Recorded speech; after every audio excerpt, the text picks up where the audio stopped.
इस बात से सिद्धार्थ को हैरानी तो हुई, लेकिन वो अभिनव से मिलकर जाना चाहता था।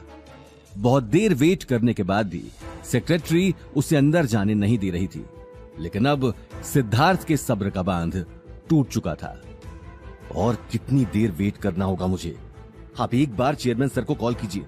मेरा नाम सिद्धार्थ पंडित है, वो शायद मेरे बारे में जानते होंगे। जैसे ही सिद्धार्थ की बात खत्म हुई, सेक्रेटरी के पास अभिनव का कॉल आ गया। अभिनव से बात करने के बाद सेक्रेटरी सिद्धार्थ को देखने लगी। देखते ही देखते उसने सिक्योरिटी को कॉल कर दिया, जल्दी से चेयरमैन सर के केबिन पर कुछ लोग भेजो।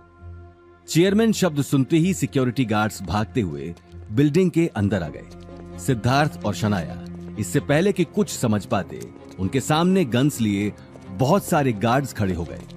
ओ हेलो, तुम लोगों का दिमाग खराब हो गया है, इस तरह घेर कर क्यों खड़े हो? I am sorry mister Siddharth Pandit, लेकिन आपकी कंपनी के साथ अवतार ग्रुप ने सारी डील्स कैंसिल कर दी हैं और चेयरमैन सर ने कहा है कि हम झाड़ू पोछा लगाने वालों के साथ काम नहीं करते। व्हाट? ये क्या बकवास है? सिद्धार्थ ये कहते हुए सोच में पड़ गया, क्योंकि अभी अभी उसने यही बात गौतम से कही थी। लेकिन इससे पहले कि वो इस बात के बारे में सोचता, उसे अचानक याद आया कि उनका आधा काम अवतार ग्रुप की वजह से चल रहा था। अगर आज अवतार ग्रुप उनके साथ सारी डील्स कैंसिल कर देता है तो वो रातों रात सड़क पर आ जाएंगे। ये बात सोचते हुए उसका माथा पसीने से तरबतर हो गया।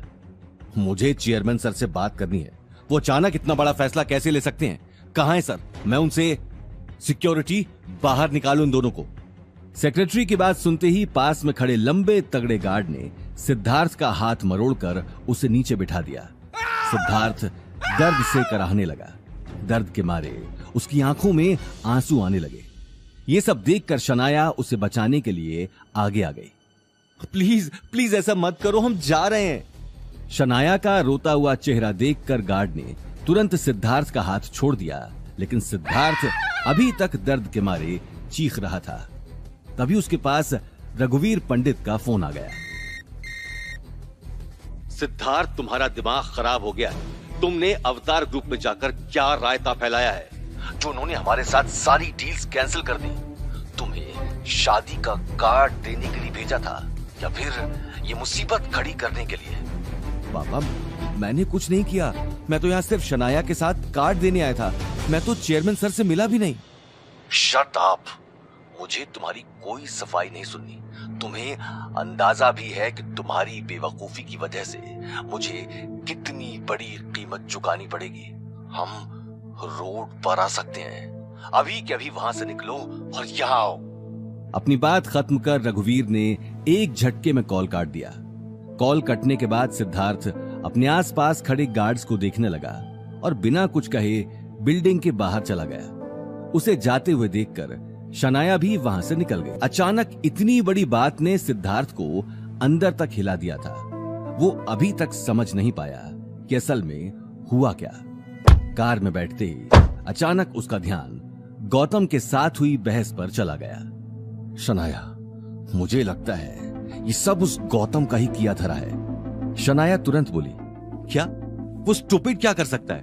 उसकी औकात अवतार ग्रुप में सफाई करने की भी नहीं है। मुझे नहीं लगता कि वो कुछ कर सकता है। लेकिन इसके पीछे जो भी गड़बड़ है मुझे पता करना ही होगा। सिद्धार्थ अगले ही पल शनाया के साथ अपनी कार लेकर निकल गया, लेकिन उसके मन में कहीं ना कहीं शक का बीज पैदा हो चुका था। वहीं दूसरी तरफ सिद्धार्थ को सबक सिखाकर गौतम मन ही मन बहुत अच्छा फील कर रहा था।